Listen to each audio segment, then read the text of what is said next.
Sir can you tell us something about Nawang Gombu, मतलब उन्होंने पहली बार एवरेस्ट क्लब कब क्लाइम किया और एवरेस्ट के बाद उनकी बाकी अचीवमेंट्स क्या है, और उनकी और आपकी पहली मुलाकात कभी हुई? नवांग गोम्बू इज तेंजिंग के भाई का लड़का है, चाचा का लड़का वो लोग का होता है। तो he is also very strong person, और वो भी सोलो कुंभू में वो पैदा हुए और वहां से वो दार्जिलिंग आए। मैंने इसको भी काम करने की और शेयर करने की बहुत ही इच्छा थी करके। तो ये तेंजिंग का साथ में उसका धीरे धीरे धीरे यहाँ का दार्जिलिंग में पूरा समावेश हुआ। और Gombu was a very strong man, उसका हाइट बहुत छोटी थी, 5 फुट की, very strong person and solid, और at the same time educated. अच्छा है, उनके भी आज लड़के भी बहुत बहुत बड़े पोस्ट पे, बहुत बड़े बड़े एजुकेटेड लोग पर हैं। तो उसने एजुकेशन के लिए बहुत पूरा ध्यान दिया कि मैं और मेरा बच्चों को एजुकेशन होना चाहिए, और वॉज वेरी हार्ड वर्किंग यहाँ भी। और उसके एक रिकॉर्ड था कि वो 16 साल की उम्र में लगभग 50 किलो सामान उठा के वो एवरेस्ट में साउथ पोल तक पहुंच गया।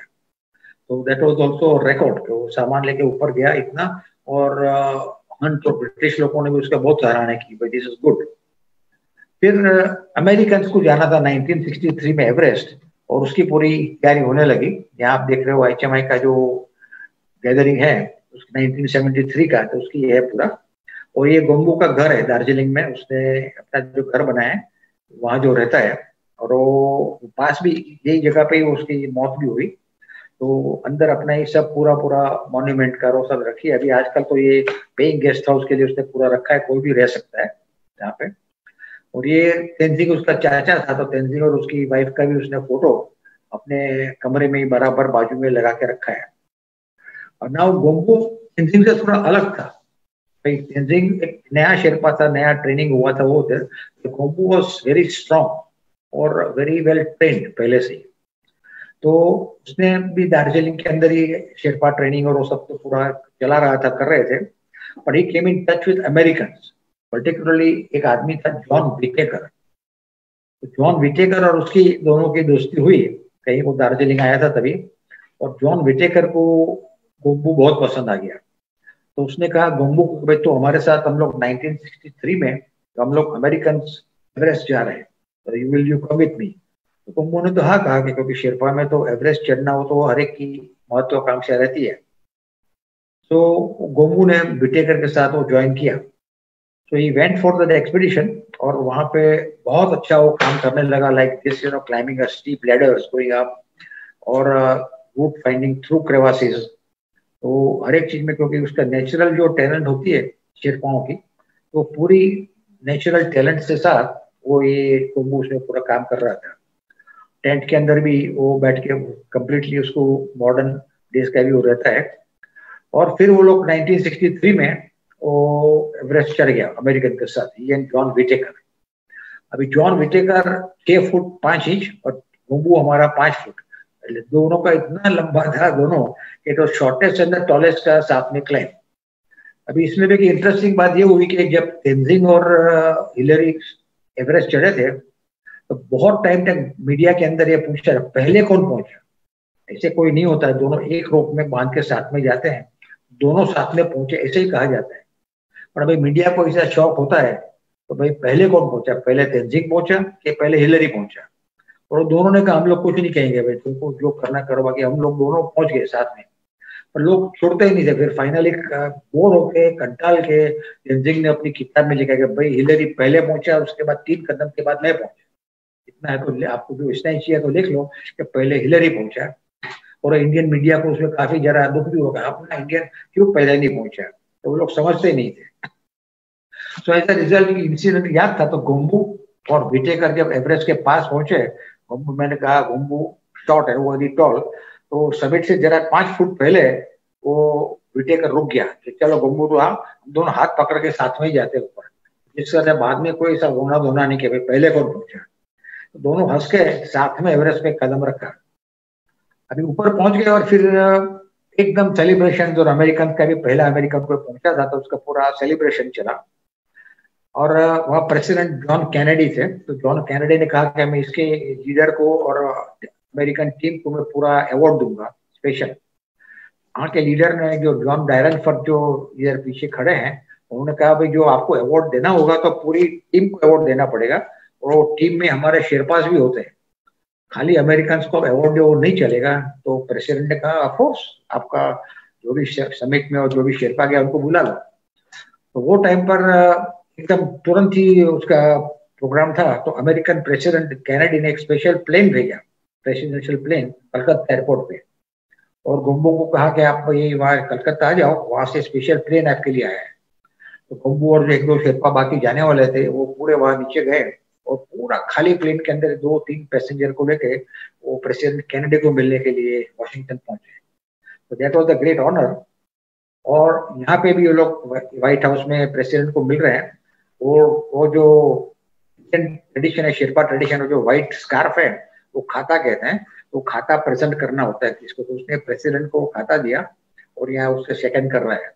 और this was a great honour for Gombu as well as India, and उसने ये पूरा प्रेसिडेंट कैनेडी को इसका ये पूरा खातिरदारी की। फिर गुम्बू ने, वो भी धीरे धीरे स्ट्रॉन्ग थे पर वर्ल्ड फेमस हो गए, यहाँ गए वहां गए, चारों बाजू उसको मिलके भी सब कामकाज बढ़ने लगा। पर तो एट द सेम टाइम मैंने कहा उसको, उसने भी बच्चों का एजुकेशन और स्टडी के ऊपर पूरा ध्यान दिया। एक लड़की है जिसमें एक बड़ी कंपनी की मैनेजिंग डायरेक्टर है, दूसरी लड़की है वो बिगर ट्रैकिंग एजेंसी चलाती है, लड़का है वो आज कनाडा के अंदर बहुत बड़ा प्रेस रिपोर्टर है। हर एक ने अपने अपने बच्चों को काफी बड़ा और इंसाइट किया। और गुम्बू बहुत अलग अलग लोगों को मिला, यार देयर इज लॉर्ड हंट के साथ वो बात कर रहा है।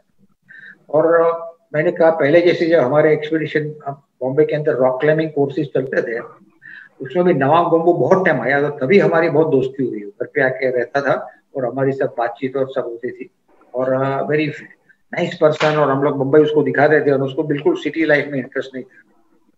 जब दार्जिलिंग के अंदर भी जब शेरपाओं का गैदरिंग और कुछ हुआ था, तो तभी भी ये गुम्बू ना उनके साथ पूरे खड़े थे और ये पूरा उसका ये था करके। तो देन वहां पे भी था टाइगर शेरपा जो थे फेमस, उसके हम लोगों ने 3 years में जिंदा बचे थे। ये उसका भी ये पूरा ट्रेनिंग किया, वो भी वहां पे आए थे। और वो तीनों टाइगर को गुम्बू लेफ्ट में है, वहाँ मुंबई में आया हिमान क्लब। और हमारा डॉक्टर MS गिल जो अपने इलेक्शन कमिश्नर थे, वो हिमान क्लब के प्रेसिडेंट थे। ये भी उसको पूरा ये ऑनर से वो पूरा कर रहे हैं।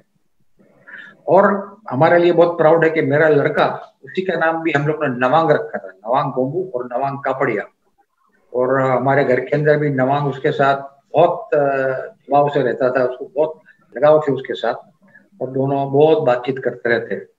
और जब नवांग आर्मी में ज्वाइन हुआ, इंडियन आर्मी में, गुरखास में, और वो कश्मीर में टेररिस्ट की बुलेट से वो मारा गया, तो वो टाइम भी नवांग गुम्बू इतना रोया कि बात नहीं पूछो। और आके भी हमारे लोग को बहुत बेटा बहुत बातचीत की, क्योंकि उसको भी नवांग एकदम फेवरेट था कि भाई मेरा नाम का ये लड़का है। और वो टाइम भी गुम्बू दाजू बहुत अपसेट हो गए। और फिर जब गुम्बू दाजू भी पास हो गए लगभग 5-7 साल के बाद, तभी हम लोग भी सब दार्जिलिंग गए थे और वहां भी उनका वो पूरी तरह से पार्टिसिपेट किया था।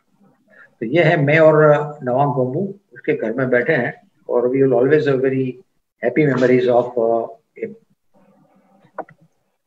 Sir, absolutely, sir. It seems to have he has a very family relations with you, क्योंकि उनके और आपके जितने भी नजदीकी आपके रिलेशनशिप है, तो दैट इज वेरी कमेंडेबल। क्योंकि एक एवरेस्टर जो है, उनका और हमारा इतना क्लोज रिलेशन होना, that is something which is beyond our imagination. But sir, this is very precious to you, I must say. Okay, so we are moving towards our next legend who belongs to India, and which is Guru Dayal Singh.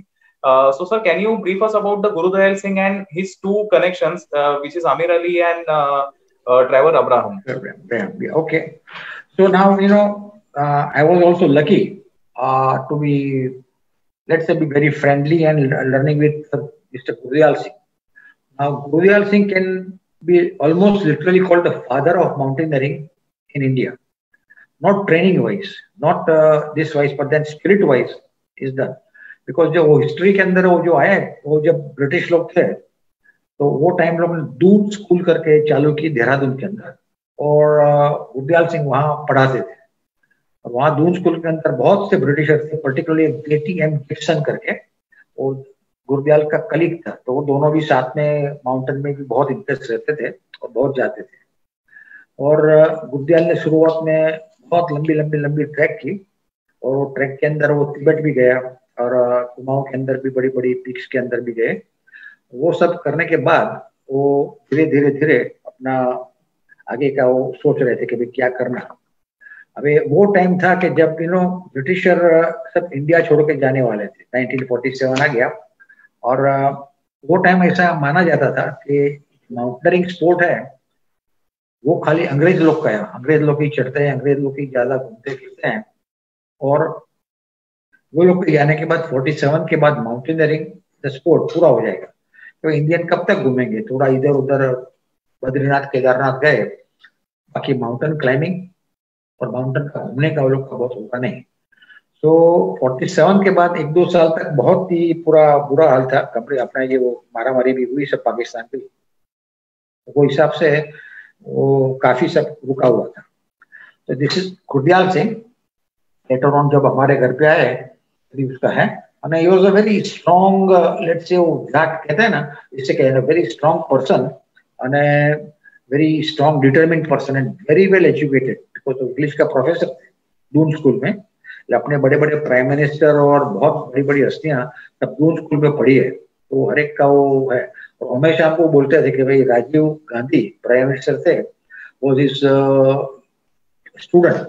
देखिए मैं जब राजीव गांधी को मिलने गया और I was calling him mister prime minister, और फिर उसको बोला कि भाई mister Gandhi is it possible once I call you Rajiv, बोला कि यस यस जरूर, राजीव तो क्या कर रहा है करके। तो एक बार उसने वो बताया प्राइम मिनिस्टर को, ही वाज वेरी हैप्पी कि भाई प्राइम मिनिस्टर को भी ये मेरा स्टूडेंट की तरह ही मैं बातचीत करके आया। नाउ गुरदयाल सिंह ने वो टाइम फिर डिसाइड किया कि भाई इंडियंस को क्लाइंबिंग होना चाहिए, हम लोग क्लाइंबिंग छोड़ दे वो कैसे चलेगा। So he organized one of the first expeditions in 1951 to peak called Trishul. This is not a very difficult peak, as you could see, पूरा स्लोप है बड़ा, पर हाई पीक है 23,000 फीट की। और वो टाइम पे भी वो हाइट पे जाना वाज वेरी चैलेंजिंग थी। वो इसने त्रिशूल का एक्सपेडिशन किया, उसके साथ एक जून स्कूल का पीटी टीचर था RL होल्सवर्थ, और बाकी 1-2 पोर्टर्स, वे लोग ऐसे 4-5 ये लोग चले और ये त्रिशूल के लिए पूरा प्लानिंग किया 1951 के अंदर, जब समझो 3 साल के भारत को इंडिपेंडेंस हुए थे। इक्विपमेंट नहीं मिले, खाना नहीं मिले, ट्रांसपोर्ट का प्रॉब्लम, और हिंदू मुस्लिम के झगड़े चल रहे थे। उसके बीच में उसने भी ये माउंटेनियरिंग के लिए इनको ले गए। तो ये उनकी टीम थी, गुरदयाल सिंह सेंटर में खड़े, होल्सवर्थ और बाकी के सभी पोर्टर्स और लोग गए साथ में। और धीरे धीरे करके माउंटेनियरिंग की पूरी स्टाइल के अंदर वो अपने पूरा ये प्रोग्राम किया, और ये त्रिशूल के ऊपर रस्सी लगा के ये धीरे धीरे ऊपर आ रहे हैं। वो टाइम का भी इक्विपमेंट और सामान और चलने का भी सब बहुत पुराने जमाने का था, क्योंकि सेकंड वर्ल्ड वॉर का जो बचा हुआ सामान था वही यूज करना पड़ता था, और वो उसके पास सब थे। और ये करते करते धीरे धीरे वो लोग समिट पे पहुंचे, और इंडियन एक्सपेडिशन में इंडिया ने फ्री इंडिया में क्लाइंब की हुई है सबसे पहले ये समिट थी। सो इट वाज अ रैजी कर। इसके बाद फिर इंडिया ने क्लाइंबिंग चालू किया, ऐसे कहते हैं कि फ्री इंडिया का ये सबसे पहला क्लाइंब था। और इंडिया ने जैसे कभी इंडियंस क्लाइंबिंग करेंगे ऐसे एक स्टेटमेंट इशू किया कि भाई ब्रिटिश चले गए तो भी हमारा लोग का क्लाइंबिंग चालू रहेगा। तो ये दोनों होल्सवर्थ और ये केसर सिंह करके फेमस, वो दोनों समिट पे खड़े हैं, और ये अपना एक पहला हिस्टोरिक मोमेंट था। और ये हिस्टोरिक मोमेंट को सेलिब्रेट करने के लिए गुरदयाल ने समिट के ऊपर शीर्षासन किया। दैट वाज ग्रेट, योगा का आसन। और उसको बाद में हम लोग ने पूछा था कि बर्फ के अंदर ऐसा मैंने थोड़ा करके झगड़ा किया, हमें जगह की, और फिर मेरा डोका अंदर डाल के मैं शीर्षासन में खड़ा हो गया। तो ये 23,000 फीट पे है, ये शीर्षासन का पोस्ट से अपना इंडियन माउंटेनियरिंग चालू हुआ।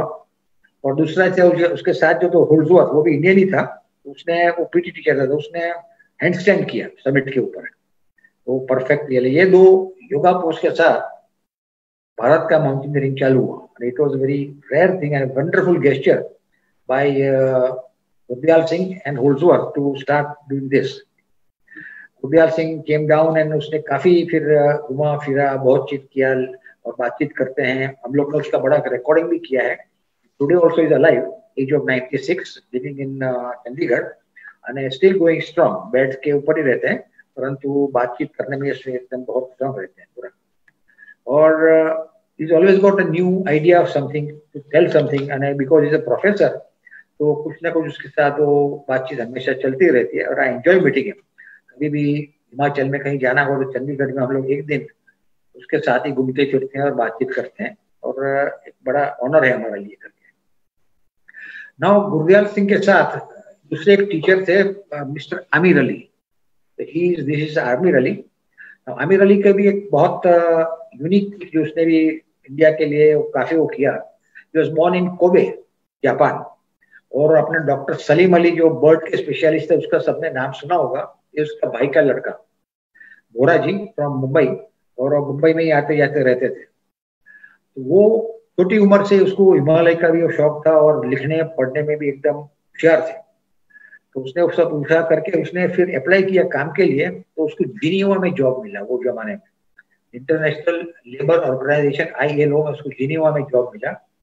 और ही डिसाइडेड कि मैं जिनीवा रहूंगा, जिंदगी भर वहीं रहे, पास भी वहीं हुआ, करके I will keep Indian nationality.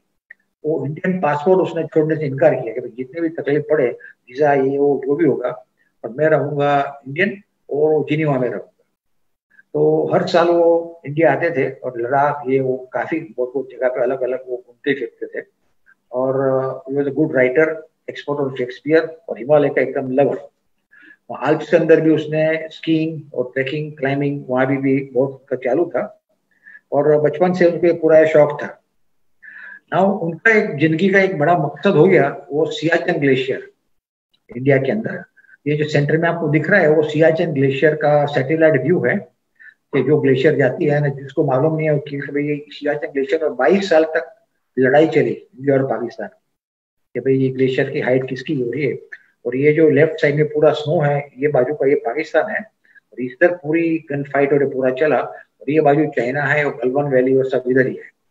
तो वो हिसाब से यहाँ पे बहुत लड़ाई चली, और आमिर भाई को वो बहुत बुरा लगता था कि भाई ये क्यों लड़ रहे हैं, इतने सोल्जर्स क्यों मर रहे हैं, इतना करोड़ों का खर्चा क्यों होता है।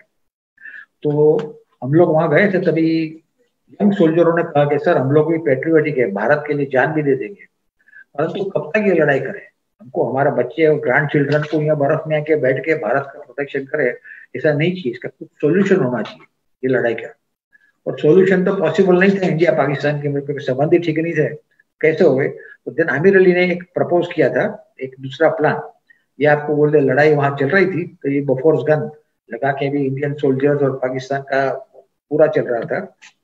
और ग्लेशियर पे गए तो भी छोटी गन्स और चारे बाजू लगाई हुई थी। वो हिसाब से वॉर के हिसाब से बहुत खतरा खराब हुआ था, और ये हेलीकॉप्टर से ही सब सामान आता था, पोल्यूशन भी बहुत बढ़ रहा था, और पूरा ग्लेशियर के ऊपर रहना, खाना पीना बहुत मुश्किल काम था। कि आप देख सकते हो आर्मी का जो कैंप है वो भी पूरा होता है, बर्फ की वजह से पूरा कैंप हिलता है। बर्फ पिघल जाए तो उसका जगह शिफ्ट करनी पड़ती है। तो हिसाब से एक ही कैंप का 3 जगह हो जाता है, उसका भी कंप्लीट पोल्यूशन बढ़ते रहता है। और बाकी आप समझो जिसने गन फोड़ी, तो उसके लिए भी ये पूरा गन के शेल्स है, वो भी वहीं पे पड़ा है। तो ग्लेशियर में पॉलिटिकल प्रॉब्लम और एनवायरमेंटल पोल्यूशन प्रॉब्लम एक मेजर था। तो आमिर भाई ने ये सजेस्ट किया कि we must have some parks on border line. એટલે there is an IUCN, United Nations के अंदर ये एक ऑर्गेनाइजेशन है बड़ा, International Union for Conservation of Nature. वो जिनीवा में ही है, तो because he was staying in Geneva, उसको इसका पता था, उसने पूरा स्टडी किया। तो तब के भाई जब जो दो साइड इंडिया और पाकिस्तान जैसे जो लड़ाई करते रहे और जो कोई सोल्यूशन नहीं मिलता है, देन यूनाइटेड नेशन सजेस्ट कि भाई इसके लिए पूरा एरिया को आप पीस पार्क बना दो, पीस पार्क, शांति का पार्क। तो दोनों साइड से आर्मी विड्रॉ हो जाए, तो पूरा एरिया को छोड़ दो कि जो नेचर के हिसाब से 10-15 साल में नेचर अपना काम करेगी, और ये ग्लेशियर विल कम गुड। तो पीस पार्क बनाना चाहिए, और पीस पार्क से ये सब हुए। तो उसके लिए भी उन्होंने बहुत कुछ लिखा, और हम लोग ने भी बहुत लेक्चर दिए, बातचीत की, और धीरे धीरे धीरे इंडियन गवर्नमेंट में, आर्मी में हर एक को मालूम पड़ने लगा कि पीस पार्क क्या है। तो आमिर भाई का वो बहुत बड़ा ही कॉन्ट्रीब्यूशन था पीस पार्क के बारे में। और पीस पार्क चारों बाजू उनकी मेहनत से, एशिया के अंदर तो बहुत पीस पार्क हो गए। आप देख सकते हो इंडिया और नेपाल के बीच, नेपाल और तिब्बत के बीच, बर्मा में, साउथ ईस्ट एशिया में बहुत जगह पे पीस पार्क है। परंतु अंत तक वो पीस पार्क सियाचिन ग्लेशियर पे इंडिया और पाकिस्तान का नहीं बन सके, क्योंकि मेन कंडीशन वो है पीस पार्क की, तो दोनों साइड को एग्री होना चाहिए, इंडिया और पाकिस्तान बोथ चूप से क्या पीस पार्क बनाओ, और वो पाकिस्तान कभी एग्री नहीं होता है। और वो हिसाब से सियाचिन ग्लेशियर में आज लड़ाई तो सीज फायर हो गया, परंतु वो पीस पार्क नहीं बना और सोल्जर को ऊपर ही रहना पड़ता है। तो उसके फिर एक स्टेटमेंट के लिए आमिर भाई ने एक आज के अंदर जिनीवा से एक क्लाइंब ऑर्गेनाइज किया, कि वहां जैसे हम लोग 2 इंडियन क्लाइंबर गए और 2 पाकिस्तान के क्लाइंबर आए, तो हम लोग 4 साथ में चढ़ के जो United nation year of mountains था, तो वहां ऊपर जाकर डिक्लेयर जैसे चढ़ने से कि भाई हम और इंडिया और पाकिस्तान के माउंटेनियर्स एक है, और सियाचिन ग्लेशियर और काराकोरम के माउंटेन्स को आप पॉलिटिक्स से और एनवायरमेंट से बचाओ, उसका जब सफाई करोगे तभी तो काम होगा। और वो पीक के हम लोग ऊपर चढ़े, और ये पॉसिबली फर्स्ट टाइम कोई जगह पे इंडिया और पाकिस्तान का फ्लैग साथ में लहरा रहा था। पर हमारा काम वही था बोलने का बाद में जो प्रेस के कि भाई हम लोग एक है, और आप कुछ भी करो पर ये पॉलिटिक्स लड़ाई बंद करो और सियाचिन को बचाओ और उसका एनवायरमेंट के लिए सब ठीक ठाक करो। उन्होंने बहुत किया, बहुत फोर्सफुली लिखा और बहुत वंडरफुली सब चारे बाजू लेक्चर भी दिए, परंतु अनफॉर्चुनेटली वो जब मर गए अभी 2 साल पहले, तब तक तो अभी तक पीस पार्क नहीं हो सकता है। पर होपफुली कि उसका जो सियाचिन ड्रीम जो है वो होपफुली अपनी जनरेशन में या तो थोड़े सालों में भी होगा है, तो it will be big tribute to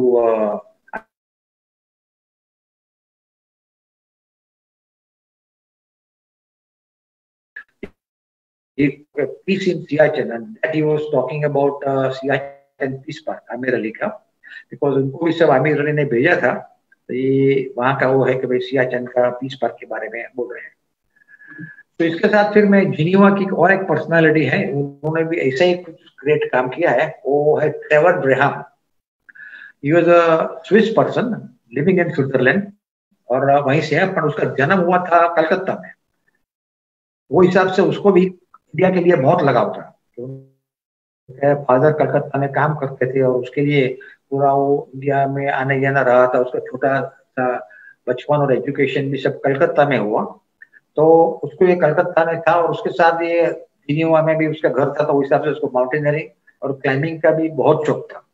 तो नेचुरली फिर नेक्स्ट राउंड वाज हिमालय, तो हिमालय और वो टाइम पाकिस्तान भी एक ही था, तो काराकोरम और पाकिस्तान में पहले बहुत घूमे, कश्मीर के अंदर बहुत ट्रैकिंग किया, क्लाइंबिंग किया, और वो गुड राइटर, तो उसने बहुत अच्छी अच्छी सब किताबें लिखी, which also was a very great district India के अंदर।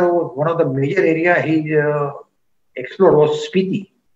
स्पीति एकदम रिमोट एरिया है कि जहाँ पे वो जाना थोड़ा वो टाइम तो बहुत ही मुश्किल था, ये गॉर्ज के अंदर पत्थरों के अंदर जाके वो पूरा वो करता था। और वहां पे इवेंट विद पीटर होम्स करके एक ब्रिटिश टीम थी वो दोनों, और वो लोग ने वहां पे कम से कम 1.5 महीना बिताया। ये रातांग टावर करके पीक है लेफ्ट में, वो लोग पहली बार वो चढ़े, और पूरा एरिया के बारे में पूरा इंफॉर्मेशन प्रयोग सब किया है। और अनदर थिंग जो सामने एक पीक थी कॉल्ड चाउ चाउ कांग निल्दा, जरा फनी जैसा नाम है, और वो स्पीति में उसका मतलब होता है blue moon in the sky. तो ये पीक पे वो ऊपर चढ़े, और स्पीति में एक ऐसे एक लोक वायका हुई थी कि भाई एक 1875 में एक सर्वे ऑफ इंडिया वाला खलासी ये पीक के ऊपर जाके खड़ा रहे, पीक का नाम है शीला, वो जो स्नो दिख रहा है उसके ऊपर ने सर्वे का बाम्बू पोल लगाया, और ये लोग ने नीचे से उसका सर्वे लिया, तो उसकी हाइट है 23,400 फीट। तो ये लोग भी सरप्राइज हो गए, और then it became the highest peak climb. 1873 में कोई भी 7,000 मीटर 23,000 फीट तक कोई चढ़े नहीं थे, तो काफी वो आगे आगे भी एक खलासी जो सर्वे ऑफ इंडिया का है वो दुनिया का सबसे हाईएस्ट चढ़ने वाला है, this is become the highest climb peak in the world.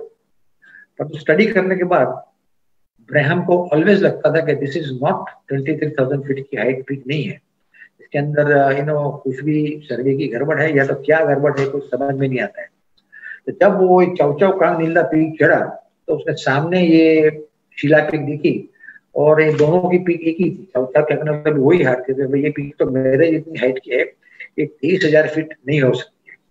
तो उसने फिर बाकी का जो सर्वे किया, तो सर्वे ऑफ इंडिया ने वो इसमें दिखाना मुश्किल होता है, पर उसके बैरिंग में ये पीछे की पीक है 6,800 मीटर की, बियरिंग 27 क्या करके थी, उसका उन लोगों ने बेयरिंग दिया था, देयर वाज अ मिस्टेक।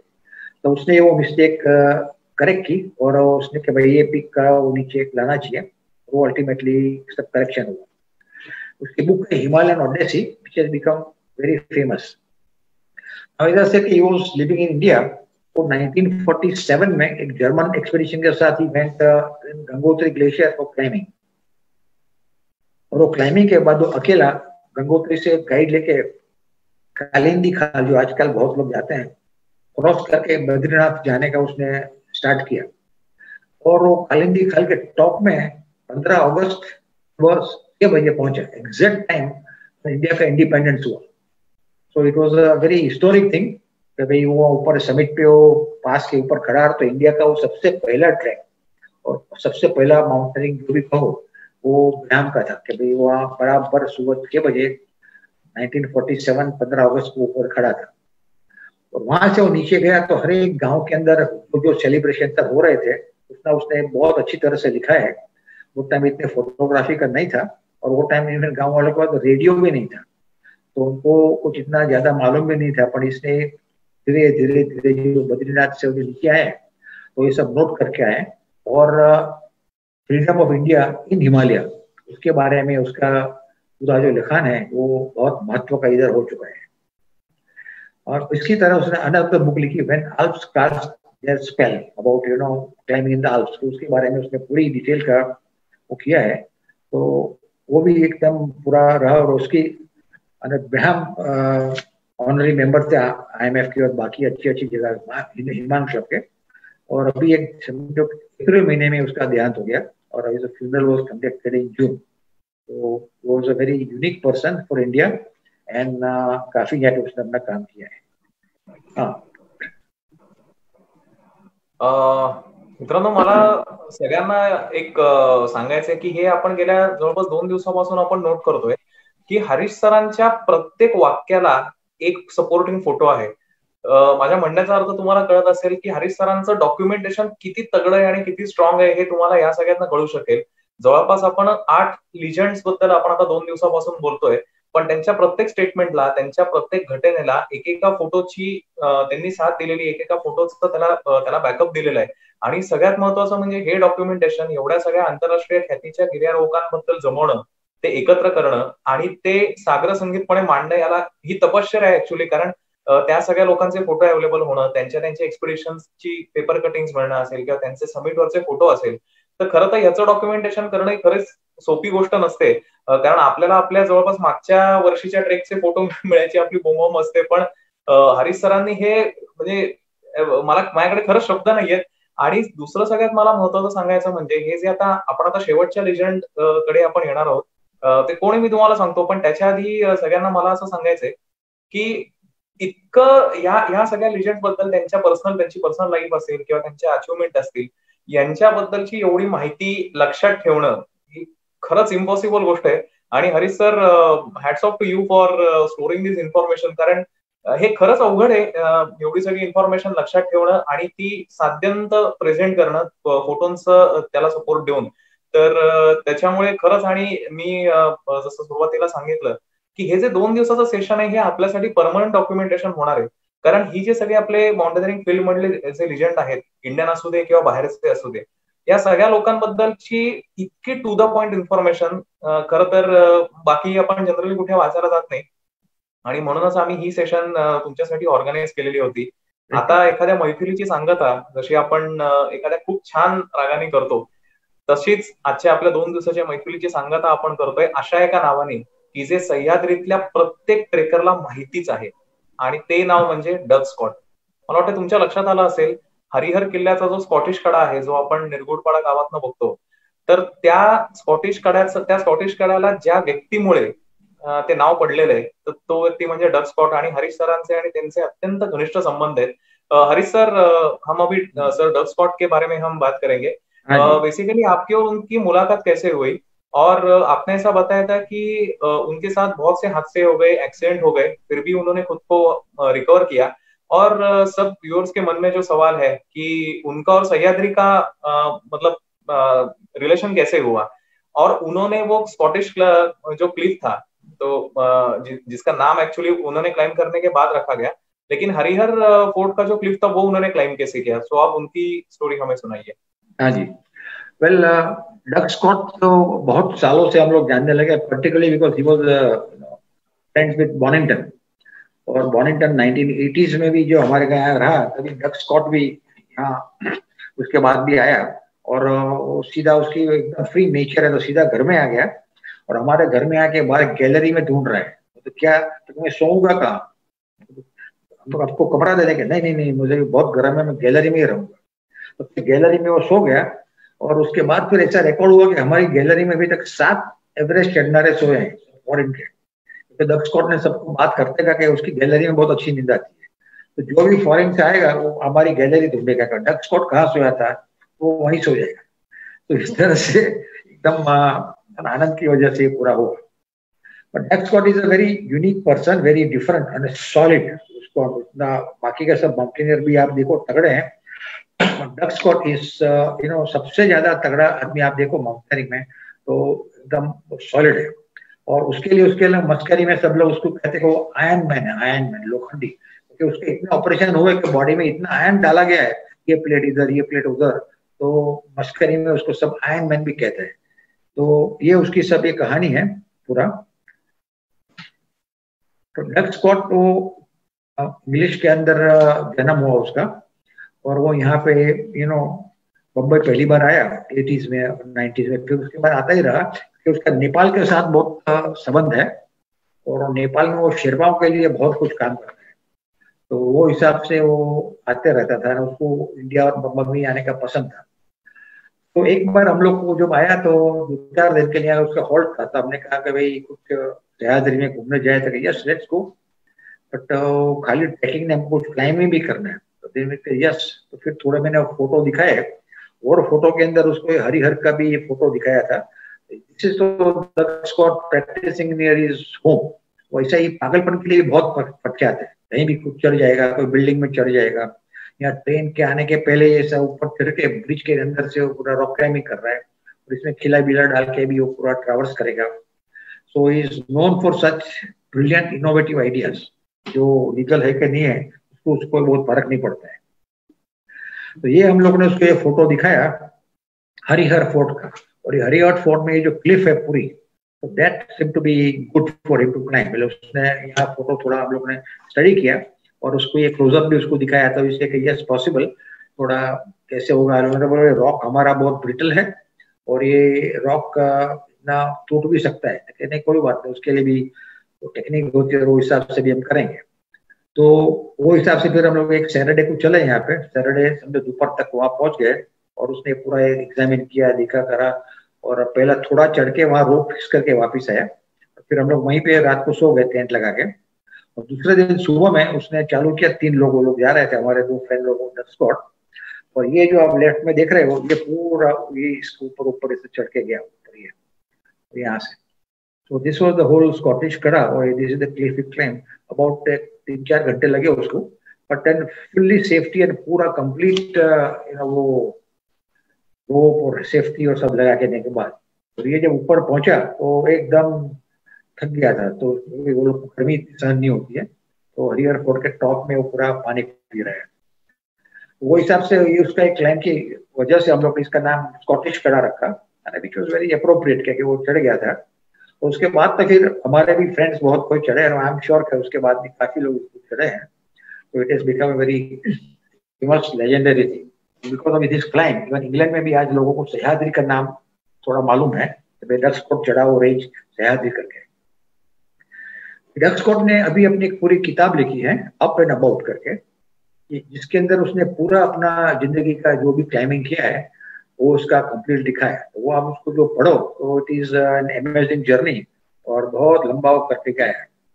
उसकी सबसे पहली फेम हुई इस in Annapurna south face, Bonington का जो एक्सपीडिशन था उसमें ऑर्गेनाइज अंदर हुई, was one of the main climber, he and Don Whillans जो था, दोनों मिला के सबसे बड़े क्लाइंबर थे। तो इट वाज सच अ खतरनाक क्लाइंब कि आप देखो यंग डग स्कॉट को भी इसमें मेहनत लग रही है पूरी रोप के अंदर चढ़ा के, और ये जुमार जो लोग चढ़ते हैं उनको मालूम होगा कि भाई ताम जाम न लगे तभी जुरा में ऊपर जाना एक बहुत खतरनाक बात होती है। And this is what he did. he and Don villains were एकदम लीड क्लाइंबर्स इन दिस, और वही पूरा आगे का पूरा सब काम कर रहे थे।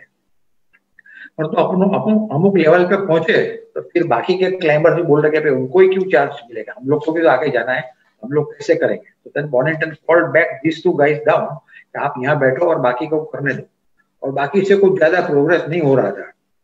तो एक दिन वो वायरलेस के अंदर बम हो गई और गाला गाली थोड़ी हो गई। बाकी के लोगों ने कहा अब करेंगे नहीं, तो बाकी लोगों ने थोड़ा काम किया, और दूसरे दिन डक स्क्वाड और डॉन विलन्स वो दोनों चले यहाँ से, और ये सबके जो मेहनत किया तो वही टीम वर्क करते करते थोड़ा ऊपर गए लास्ट गेम में, और वहां भी रहते रहते रहते चारों बाजू उसने कंप्लीट किया, और ये उसके समिट के पास पहुंचे। पर डक स्क्वाड कैमरा और उसके अंदर काफी वीक आदमी था, तो उसने कुछ ज्यादा फोटो नहीं लिए समिट के। But this Annapurna South Face climb was one of the finest climb वो climb के अंदर वो first time mountain was climbed by the hard way up। मुश्किल का रास्ता, इजी रास्ता अवेलेबल था, और वो छोड़ के लोग जानबूझ के तकलीफ वाले बड़े रास्ते से ऊपर गए। So that was his very one of the major achievement। So we'll continue with his accidents. Yes sir, yes sir. Okay, so then after this he went to a place called Trango Tower। वो ट्रांगो tower peak थी, which was a very serious tall peak। उसके अंदर Bonington भी उसके साथ था, और 3 लोग थे, और वहां से वो रैपलिंग करने के बाद डक स्क्वाड गिरा, और यहाँ आप देख सकते हो उसका दोनों घुटने खलास हो गए, वेरी बैड। अभी वो चल नहीं सकता था, we had to drag himself. तो धीरे धीरे इतना वो बड़ा आदमी था, वो ड्रैग करते करते आया, और बचेगा नहीं बचेगा, उसका क्या होगा। और ये लोग Bonington और पीछे से रोप से प्रोटेक्ट कर रहे थे कि भाई कहीं गिर नहीं जाए। तो इस तरह से वो सुपर ह्यूमन एफर्ट से वो धीरे धीरे धीरे नीचे आने लगा, और नीचे भी फ्लैट ग्राउंड में पहुंचने के बाद ये ड्रैग हिमसेल्फ पूरा, क्योंकि वो उसके बिगैर उसका आगे निकलना मुश्किल था। तो 3 दिन तक उसने अपने को ड्रैग किया पूरा, इसी हालत खराब थी कि बात नहीं पूछी। और बाकी के लोग आगे गए उसके लिए रेस्क्यू अरेंज करने के लिए, परंतु कोई मिला ही नहीं, क्योंकि काराकोरम में था ट्रांगो टावर, और वहां पे कोई इतना पोर्टर्स और गांव भी नहीं होते। तो ये जो उसका सर्वाइवल स्टोरी है, और वो जो नीचे आके वो बैठा, दैट वाज लेजेंड। और नीचे आके उसका जो ऑपरेशन हुआ, मैंने कहा बहुत आयरन डाला गया, इधर प्लेट उधर प्लेट, इधर स्क्रू इधर वो, और वापिस आके बराबर 6 महीना फिजियोथेरेपी ये करके वापिस क्लाइंबिंग करने को रेडी। इतना भी वो ताकत लोगों में रहती है। पर आप देखो उसका हाथ के अंदर वो ट्रॉलिंग के बाद बर्फ में हाथ रखने से कॉन्स्टेंटली ये सब फ्रॉस्ट बाइट का भी ये फूडा और इतना सब हो गया, अने how painful it would be. ये हाथ के साथ वो अपने को स्ट्रगल कर रहा था, कि खींच रहा था, which is very unique thing करके। और ये मेड ऑफ स्टर्नर स्टफ, तभी इतना बड़ा आदमी बना हुआ।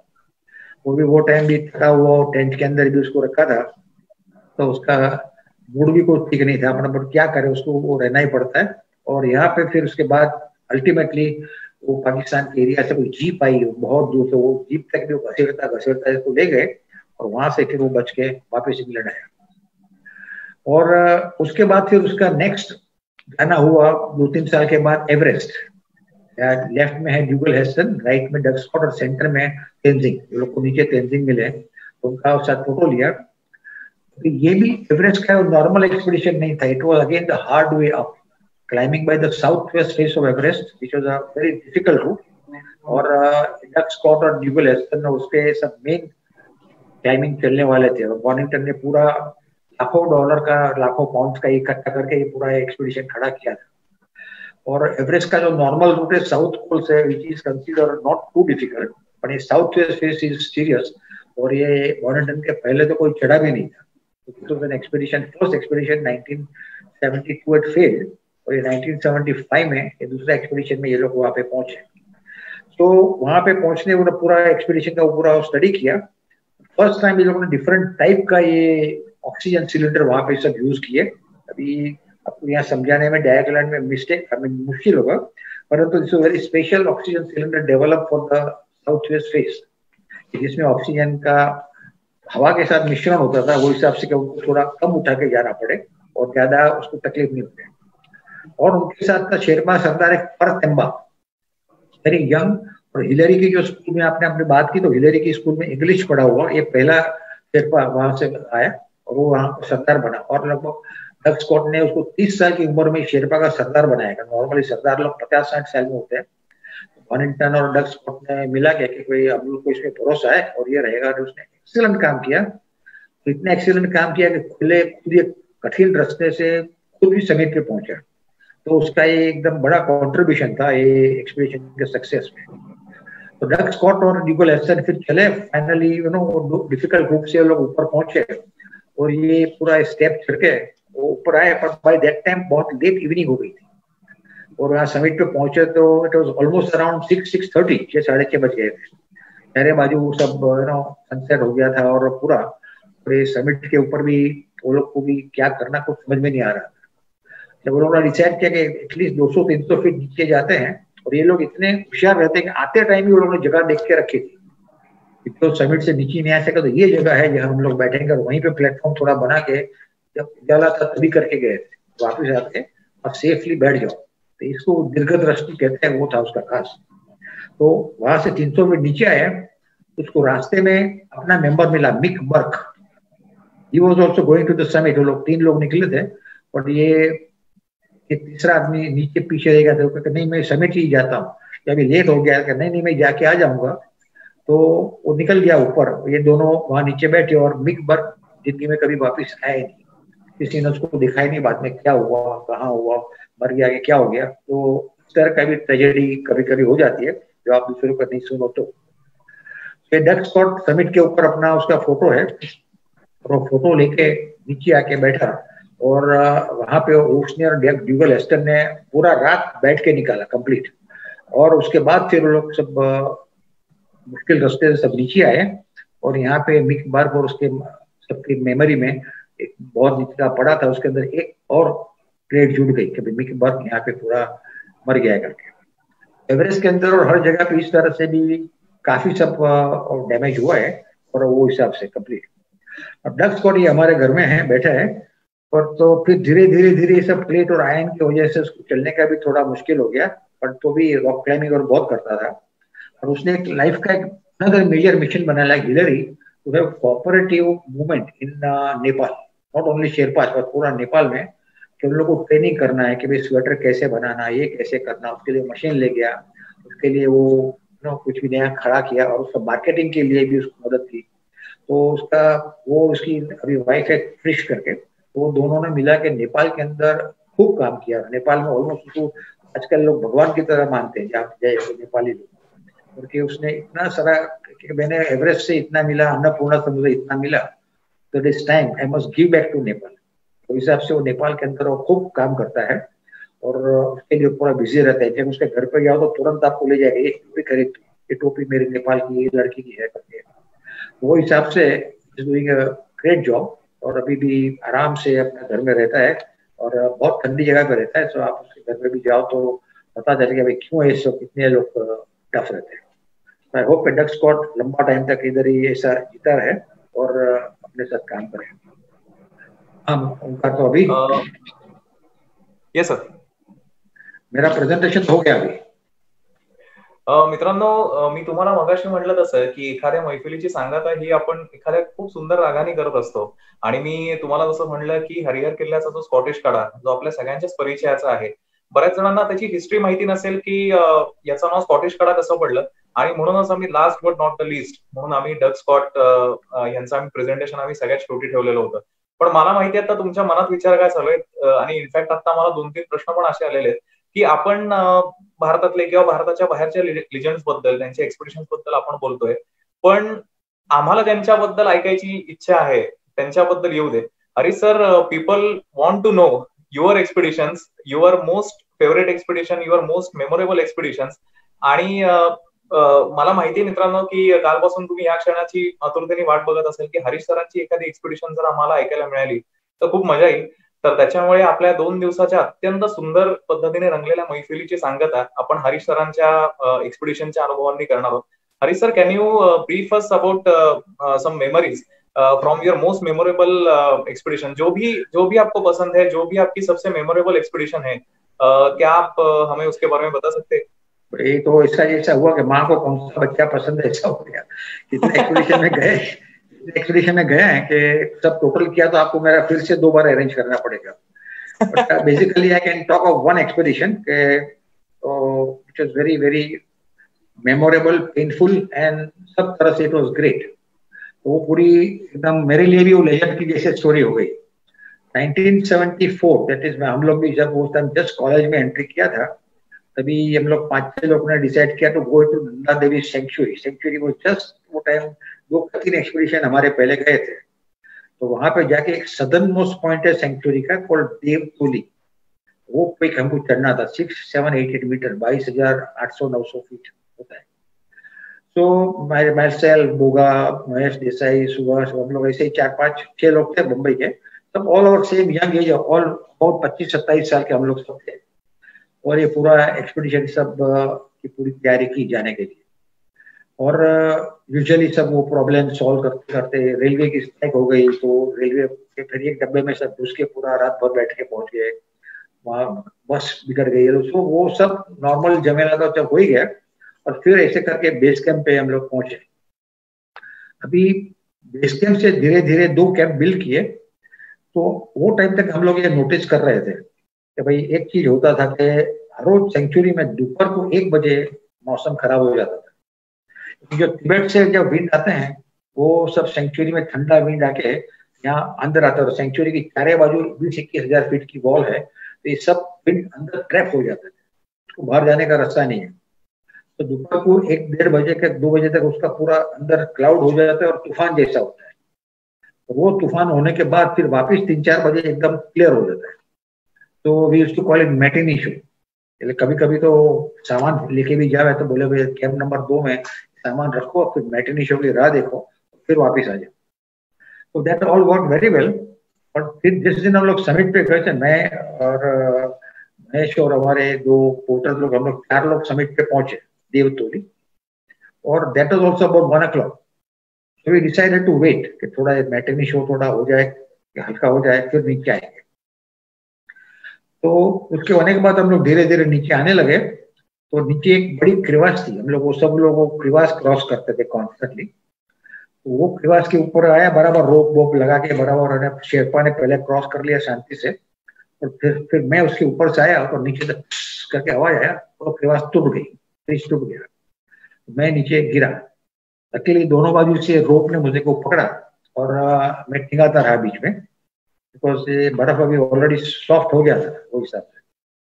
तो देन आधा घंटा 1.25 घंटा में वहां लटकता रहा। और ये लोगों ने कहा हम दूसरा सामान लेके आते हैं, 1-2 आदमी को और बुलाते हैं, क्योंकि किनारे के ऊपर भी वो पूरा कट जाता है अंदर, तो रोप को खींचना फिर मुश्किल होता है, वो पूरा है। तो फिर मैंने डिसाइड किया कि मैं लटकता रहूंगा तो मैं बी अनकॉन्शियस, और अनकॉन्शियस क्लाइंबर को बाहर निकालना बहुत मुश्किल है, इट इज हिस्टोरिकली नो। तो वो हिसाब से ऐसे कि भाई मेरे पास पॉकेट नेक था, तो मैं like cut my rope and jump to the bottom. Bottom about 50-60 feet नीचे था, अबाउट अपना 5th फ्लोर से नीचे जंप लगाया इतना था। पर सॉफ्ट नो मुझे लगा कि अब इसमें शायद बैठ रहूंगा, तकलीफ नहीं होगी। मैं कूदा, पर अनफॉर्चुनेटली मेरा वेट सब लेफ्ट साइड पे आ गया, तो मेरा लेफ्ट हिप जॉइंट में वो टाइम पता नहीं चला, और वो टाइम लेफ्ट हिप जॉइंट में खूब पेन होने लगा। तो डिसलोकेटेड पूरा निकल गया था 22,000 फीट पे। 1-1.5 घंटे के बाद फिर वो हमारा फ्रेंड बोगा, जर्सिक्स बोगा नीचे आया, चॉकलेट कपड़े सब लेके, और फिर लोगों ने धीरे धीरे धीरे वेरी पेनफुली मुझे बाहर निकाला गया। बोमा बोम, गला गाली, शेरपा को बोला, साहब कुछ भी बोला मत सुनो, खींचते जाओ उसको, खींचते जाओ। ऊपर आते गया, फिर एकदम पेनफुली ऊपर 7 बजे क्रिवास पे आके बैठे, और फिर वहां हम लोग रात भर सोए। दूसरे दिन वही टेंट के ऊपर स्लेज बना के मुझे खींचा गया, आगे से 2 लोग खींचेंगे, पीछे से 1 लोग स्टीयरिंग व्हील जैसा करेगा। और ऐसे करते करते करते 2 दिन बर्फ पे चला, फिर हम लोग नीचे पहुंचे। फिर वो रॉक्स आ गए, रॉक के ऊपर एक पोर्टर टू पोर्टर में बैक टू बैक उठाएगा, लक्ष्मण सिंह करके एक पोर्टर था, तो वो उसका चला। और फिर फाइनली ग्रास लैंड पे पहुंचे, तो लोग पुरानी कुछ लकड़ियां मिली, उसका स्ट्रेचर बनाया, और वो स्ट्रेचर लेके हमें ले गया बेस कैंप के ऊपर। और बेस कैंप के अंदर बाकी का सब लोग को बोला तुम निकल जाओ, क्योंकि बारिश आएगी तो तुम लोग नहीं जा सकोगे, मुझे तो हेलीकॉप्टर उठा लेगा, हेलीकॉप्टर ऑलरेडी बुलाया गया था। तो 3 दिन तक हम लोग, मैं और बोगा, खाली राह देखते बैठे हेलीकॉप्टर के लिए। और एकदम मेंटल वो टॉर्चर जैसा होता है कि आपको थोड़ी हवा आई और टेंट का फ्लैप हिलता है, अरे हेलीकॉप्टर है करके सब भाग जाएगा, कि किसी ने स्टव जलाया तो कहते हेलीकॉप्टर का आवाज है। So it becomes a big psychological thing. तो आफ्टर 3 days जब हेलीकॉप्टर आया तो पायलट मतलब खुशी खुशी से अंदर ले गए, और चले तो तभी भी पायलट को कहा कि भाई थोड़ा हेलीकॉप्टर नीचे से ले, क्योंकि मैं नीचे बैठा हूँ, ऋषि गौड के फोटोग्राफ बहुत अच्छे आए। तो हंसने लगा। तो वो फिर फोटो लेते लेते लेते बरेली पहुंचे, और बरेली में मेरा ऑपरेशन वालों ने खींचा तो अंदर घुस गया। और फिर वहां से मैं आया बम्बई। तो फिर इसकी शॉर्ट स्टोरी के अंदर फिर बॉम्बे में 6 weeks में प्लास्टर में रहा। प्लास्टर निकाला तो उसमें और नेक्रोसिस था, व्हाइट हो गया था। बोला कि आपको 2 साल क्रचिस पे रहना पड़ेगा। तो मैंने कहा ठीक है। तो फिर 2 years I was walking on crutches. जिसमें मैं माथेरान गया, पंचमढ़ी गए, मैं फिर एक लेग से रेपलिंग किया, सब पागलपन टोटल किया। तो उसके बाद 2 साल के बाद जनवरी के अंदर में सर्टिफाइड फिट बाय डॉक्टर थे, बोले आप एक अभी स्टिक लेके चलो। तो स्टिक लेके 2 महीना चला, और 1 अप्रैल को उसने मेरे को टोटल छूट दी, आपको जो करना है करो। तो 1 महीना में वॉकिंग रनिंग जो भी करना है करा। 1 मई को मैं और बोगा 1976 को सिक्किम में चले। वहाँ सिक्किम वही टाइम अपने इंडिपेंडेंट हुआ था अपने लिए। तो वहां पे हम लोग 470 किलोमीटर की ट्रैक की, और वापिस आकर डॉक्टर को दिखाने गया तो बोले अभी आपको देखने की कोई जरूरत नहीं है, आप इतना ट्रैकिंग करके आए हो। तो one of the memorable expedition I saved. उसके बाद 76 के बाद भी आज तक भी चालू है वो, काफी घूम फिर रहा। Thank you. मित्रांनो, ऍक्च्युली मला तुम्हाला हे सांगायचं आहे की काल आमच्या आणि हरीश सरांच्या जेव्हा गप्पा या सगळ्या सेशनच्या संदर्भात सुरू होतं, तेव्हा हरीश सरांनी आम्हाला अशी गोष्ट सांगितली ज्याने आमचे डोळे खरंच पांढरे झाले. गेली 60 वर्ष न चुकता हरीश सर हिमालयामध्ये कुठल्या ना कुठल्या तरी एक्सपिडिशनला जात आहेत. म्हणजे आपण लिजंड का म्हणतो एखाद्या व्यक्तीला, त्याची कारणं हीच असतात. मगाशी मी त्यातली 2 कारणं सांगितली की अफाट स्मरणशक्ती, आणि दुसरी गोष्ट म्हणजे एवढ्या सगळ्या लोकांचं डॉक्युमेंटेशन. म्हणजे तुम्ही एक गोष्ट इमॅजिन करू शकता की या सगळ्या लिजंड्सच्या बद्दलचं इतकं इतकं विस्तृत डॉक्युमेंटेशन जर हरीश सरांकडे असेल तर त्यांचं स्वतःचं डॉक्युमेंटेशन काय काय लेवलचं असेल. आणि खरंच ही गोष्ट शिकण्यासारखी आहे, कारण आता डिजिटायझेशनचा आपला जमाना आहे आणि डॉक्युमेंटेशन करणं आपल्याला सहज शक्य आहे. त्या काळामध्ये म्हणजे सर आता तर 74ची गोष्ट सांगत होते मला. सरांनी काल बोलता बोलता असं सांगितलं की लहानपणी 50s म्हणजे 1950च्या जमान्यामध्ये सरांनी माउंटेनरिंग क्षेत्रामध्ये प्रवेश केला, ज्या वेळेला काहीच प्रगत नव्हतं, आपल्याकडे तंत्रज्ञान प्रगत नव्हतं. आणि तेव्हापासूनच सगळं उत्तम डॉक्युमेंटेशन सरांकडे आहे. आणि अर्थात म्हणूनच ट्रेक द सह्याद्रीज हे आपलं अत्यंत जिव्हाळ्याचं पुस्तक आहे की ज्याच्यामध्ये अतिशय सुंदर डॉक्युमेंटेशन सरांनी केलेलं आहे. सर, अगेन तुमचे मी आभार कसे मानू मला कळत नाहीये. आणि we thank you from the bottom of our hearts for joining us and making this session very very beautiful and wonderful for the 2 days. सगळ्या मित्रांना मला असं सांगायचंय की तुमचा रिस्पॉन्स खूप छान होता 2 दिवस. मला खरंच खूप मला आणि स्वप्नीला आनंद झाला हा सगळा रिस्पॉन्स बघून. कारण मी मगाशी म्हणलं तसं की या सगळ्या लिजंड्सच्या बाबतीमध्ये आपण कधी कधी वाचायचा कंटाळा करतो, पण आज हरीश सरांसारख्या व्यक्तीकडून या सगळ्यांचा चरित्र प्रवास जो आहे तो उलगडण्याची संधी आज आपल्या सगळ्यांना मिळाली. आणि आम्ही खरंच खूप भाग्यवान आहोत. डिनर टाइम भटकंती किंवा पूर्वाश्रमीची टी टाइम भटकंती, तर हा जो आम्ही जवळपास 3-4 महिन्याचा जो आम्ही उपक्रम करतोय त्याचा कळस म्हणावा लागेल असं हे 2 दिवसाचं आपलं सेशन झालेलं होतं. या सेशनसाठी सिंहाचा वाटा जो उचललेला आहे तो आमचा मित्र राजेश गाडगीळ. मला ऍक्च्युअली माहितीये की मी त्याचा उल्लेख केला म्हणून मनातल्या मनात त्यांनी मला खूप शिव्या दिलेल्या असणार आहेत, पण राजेश, हे माझं मी कर्तव्य समजतो आणि तुझे मनपूर्वक धन्यवाद. त्याच्याशिवाय सेशन शक्य झालं नसतं. Harish sir, thank you so much for joining us.